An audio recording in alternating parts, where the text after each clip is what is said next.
अभी इसके पहले हम FIR फिल्टर का स्ट्रक्चर बनाना और ऑर्डर 2 के लिए सीखे थे।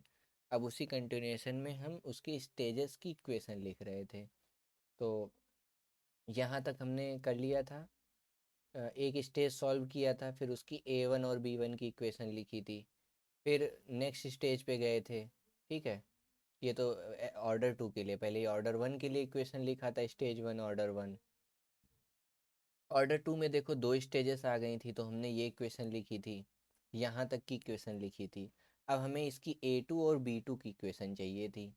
तो A2 और B2 की इक्वेशन लिखने के लिए देखो क्या करना होगा। सबसे पहले मैंने ये सोचा कि ये जो हमारा इनपुट है यहाँ पे फोकस करो। अब ये इसके पहले वाला भूल जाओ, ये स्टेज 1 था। इसके पहले सब भूल जाओ। अब ये हमारा A1N एक नया इनपुट है और B1N एक नया इनपुट है। ठीक है, दूसरा नया इनपुट है, और इन दोनों का यूज करके हमें ये A2 की इक्वेशन लिखनी है। तो देखो, चलो ये मैं दोबारा लिख देता हूँ। ठीक, सेकेंड स्टेज पे मुझे इक्वेशन लिखनी है। अब सेकेंड स्टेज पे देखो क्या क्या कर सकते हैं हम। अ, अगर हम A2 ऑफ n की बात करें, ठीक है, A2 ऑफ n ये क्या होगा। A2 ऑफ n, देखो A1n, ये देखो A1 यहाँ आ रहा है और इधर से देखो B1n इंटू जेड की पावर -1 और ये ऐड हो रहा है। तो A1n लिख सकता हूँ मैं। ठीक है, प्लस देखो K2 टाइम्स क्या है, K2 टाइम्स B1n और जेड की पावर -1 होने की वजह से क्या हो जाएगा, यूनिट स्टेप डिले हो जाएगा। तो K2 B1n-1। ठीक, उसके बाद ये एक हिस्सा हो गया। अब देखो हमें इसकी इसकी वैल्यूज चाहिए। क्या चाहिए, A1n की वैल्यू पता चल जाए तो हम A2n निकाल सकते हैं। और एक चीज़ और, A2n पे ही हम अपना आउटपुट ले रहे हैं क्योंकि ये हमारा लास्ट स्टेज है। तो इसी चीज़ को हम एक तरह से y ऑफ n भी बोल सकते हैं।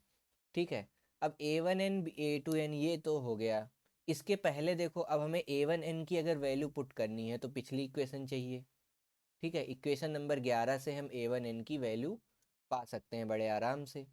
तो ये जो इक्वेशन है या इसकी ये जो वैल्यू है, इसको हम यूज कर लेते हैं। चलो, ठीक है, ये इक्वेशन, ये पीछे से हम ये वैल्यू लेते आए हैं यहाँ पर यूज करने के लिए। तो देखो ये क्या हो जाएगा, A1n को हम क्या लिख सकते हैं, A1n की जगह xn लिख सकते हैं। ठीक, और K1 इंटू xn-1 लिख सकते हैं, plus K1 into x of n-1 लिख सकते हैं। ठीक, plus K2 B1 into n-1 लिखा हुआ है। अब हमें B1 की भी वैल्यू चाहिए। तो B1 की वैल्यू क्या होगी, पीछे देखता हूँ। B1 की वैल्यू अभी हमने निकाली थी। ठीक है, B1 की वैल्यू कैसे निकाली थी, देखो सिंपल निकाली थी। xn था, xn यहाँ देखो ऐसे आया, xn प्लस B0n था, यानी यहाँ xn लगा हुआ है, xn-1 इंटू के, ये देखो K1 इंटू xn और xn-1, ये हो गई B1 की वैल्यू।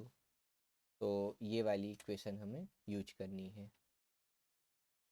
तो ये वैल्यू हम यूज कर रहे हैं। ठीक है, तो K2 क्या हो जाएगा, K2 टाइम्स B1। B1 क्या है, ये पूरा। अब यहाँ देखो B1 में n-1 से रिप्लेस करना है। ठीक है, देखो B1n के आगे यहाँ देखो n-1 का डिले है। तो ये देखो अगर इस इक्वेशन में n को n-1 से रिप्लेस कर दें तो हमारा काम बन जाएगा, क्योंकि हमें ये चीज़ चाहिए। तो अब देखो x ऑफ n-1 यानी K1 K2 into K1 x of n-1। यहाँ देखो x ऑफ n-1 है, तो ये क्या हो जाएगा, x ऑफ n-2। और किससे मल्टीप्लाई होगा, ये K2 से मल्टीप्लाई हो रहा था, plus K2 times x of n-2। ठीक है, तो ये क्या हो जाएगा, y of n is equal to xn plus K1 और K2। देखो तो मैं यहाँ K1 कॉमन ले ले रहा हूँ, अंदर में क्या हो जाएगा, 1 + k2 x ऑफ n-1, ठीक, plus k2 times x of n-2। अब ये इक्वेशन और जो फिल्टर की इक्वेशन थी, ये देखो जो ऊपर लिखी हुई है, अब इन दोनों इक्वेशन को हमें क्या करना है, कंपेयर करना है। ठीक है, तो इक्वेशन नंबर 11, 12, उसके बाद ये कब कर दिया मैंने, 11, 12, उसके बाद ये इक्वेशन हो गई 13, ये हो गई 14, ये हो गई 15। ठीक, इक्वेशन लिख दी क्या, 13 और 14, ठीक है, ये हो गई 14। अब बस हमें इन दोनों इक्वेशन को क्या करनी है, कंपेयर करनी है। तो देखो पहली इक्वेशन मैंने लिखी और दूसरी लिखी, इन दोनों को बस जस्ट कंपेयर कर देना है, ये वाली इक्वेशन और ये वाली इक्वेशन। अभी इसका नाम क्या हो चुका है, ये कितनी है, 14 हो चुकी है। ठीक है, इक्वेशन नंबर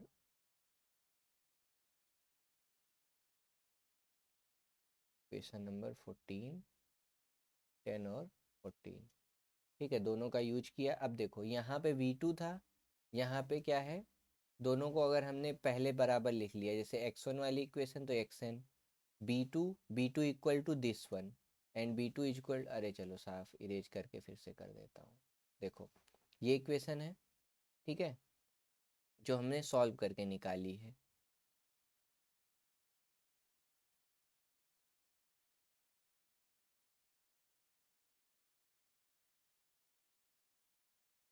ये इक्वेशन सॉल्व करके निकाली थी। अब क्या हुआ कि क्या कहते हैं, ये इक्वेशन पहले से फिल्टर की इक्वेशन थी, जिसको हम लोग जानते हैं पहले से ही। ठीक है, ऊपर वाली इक्वेशन हम लोग पहले से जानते हैं, ये इक्वेशन हमें पहले से पता है, एकदम शुरुआत में ये क्या थी,